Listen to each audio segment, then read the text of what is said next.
Okay, let's jump right in. We're going to unpack this pretty significant release of declassified documents. Yeah, all related to the assassination of Robert F. Kennedy. And for this deep dive, we're using a CBS News article that just dropped today, June 12th, 2025. Right.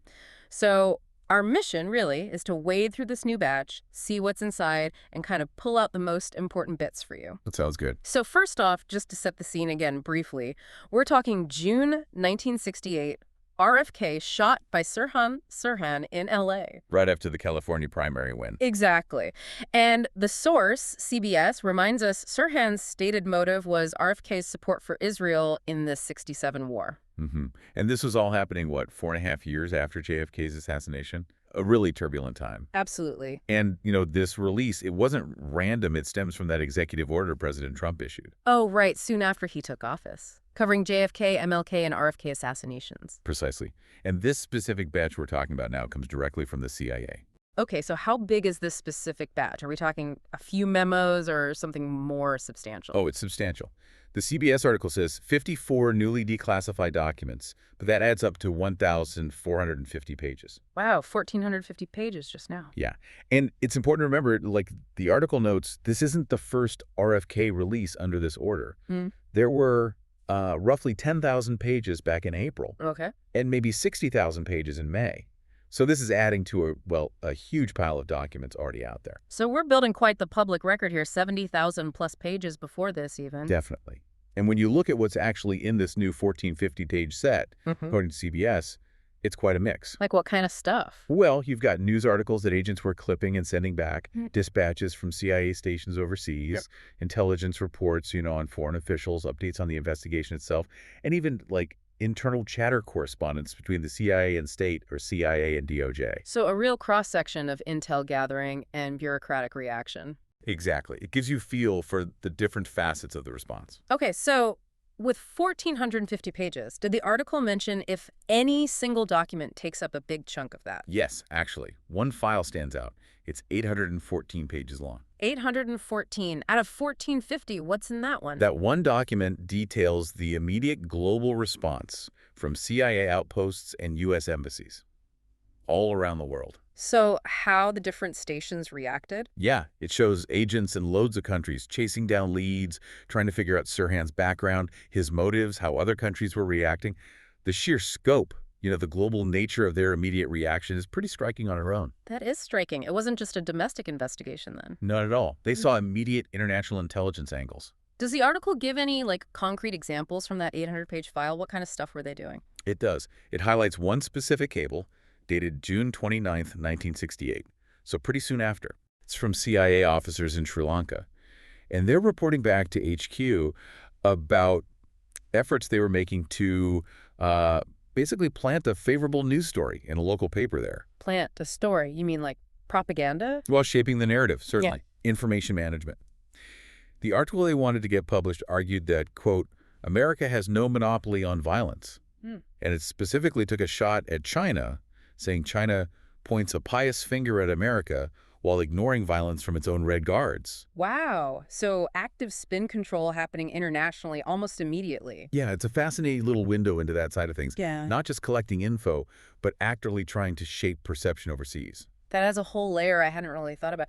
But the article also says not everything is fully revealed, right? There are still redactions. That's right. Still blacked out sections. The source mentions a few documents remain heavily redacted. Any idea what kind of information? Seems specifically related to assessments of Sirhan, his mental state, even analysis of his handwriting. CBS quotes one partially redacted line. High intellectual potential redacted, not properly utilized, due to severe redacted. So even now, details about his maybe psychological profile are still considered too sensitive. Apparently so. It definitely makes you wonder, what exactly is under those black marks and why it's still protected after all this time. Yeah, what could be so severe that it's still redacted today? Exactly. But maybe the biggest sort of personal revelation in this batch, highlighted by the CIA itself, is this dossier on RFK. Yes, a 148-page personality dossier. Information the agency gathered on him between 1955 and 1964. Okay, so earlier in his career, what's the big reveal there? The key thing, according to the CIA's own statement and the CBS report, is that RFK shared details of his travels to the Soviet Union with the CIA. He reported to the CIA back in the 50s. That's what it says. As a young Senate staffer in 1955, he went to the Soviet Union for several weeks with Justice William Douglas. I remember reading about that trip. Right. But the new part is that he apparently wrote up reports about his observations and experiences specifically for the CIA. Wow. The CIA statement frames it as showing his, quote, patriotic commitment to serving his country. That definitely paints a different picture of his early relationship with the intelligence community. Formal reports, not just casual chats. Exactly. It shows this direct channel, this interaction, years before he became Attorney General. It's a significant piece of previously, well, not widely known history about RFK himself. Adds a whole new dimension to his interactions with that world. Mm-hmm. So how are people reacting to this release overall? Did the article mention that? It did. It included a quote from CIA Director John Ratcliffe. He said the release delivers on President Trump's commitment to maximum transparency and helps shine light on information that serves the public interest. Okay, standard official statement. Pretty much. He also said he was proud to share the work. What about the Kennedy family? Any reaction mentioned from them? Yes, specifically from Robert F. Kennedy Jr., who's now HHS Secretary. He welcomed the release.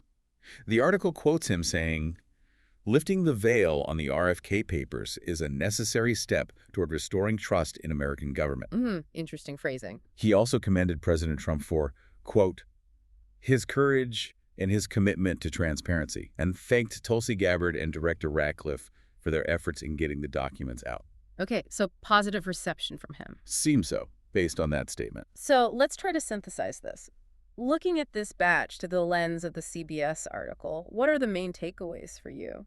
I think there are two big things here. First, just the sheer detail it adds about the immediate response to the assassination, especially that global intelligence reaction. That 800-page file, the Sri Lanka example? Exactly. It fleshes out that side of the story considerably. And second, maybe the more surprising part, is learning about RFK's own early direct reporting relationship with the CIA back in the 50s. Yeah, that's a genuinely new piece of the puzzle, it feels like. It really is. It gives you a more complex understanding of his relationship with the intelligence agencies over time. So these documents aren't necessarily solving the crime, but they're adding layers to the historical context, the government's actions, and RFK's own story. Precisely. More pieces, offering glimpses into operations, into personalities, into how things worked back then. Okay, so wrapping up our deep dive based on this CBS News article. We've touched on the scale of this new RFK document release, almost 1,500 pages. We look at examples like that global response file and the Sri Lanka cable showing narrative shaping. Right, and noted the mystery that still remains with those redacted documents, especially about Sirhan. And of course, that really interesting reveal about RFK reporting back to the CIA after his 1955 Soviet trip. It just really underlines how history keeps unfolding, doesn't it? Declassification happens decades later, and little fragments emerge that shift our perspective. Absolutely. It makes you think. What else is still waiting in the files, not just for RFK, but for other major events? Yeah, what details are still hidden? And how might they change the way we understand the past when or if they finally come out? Something to mull over.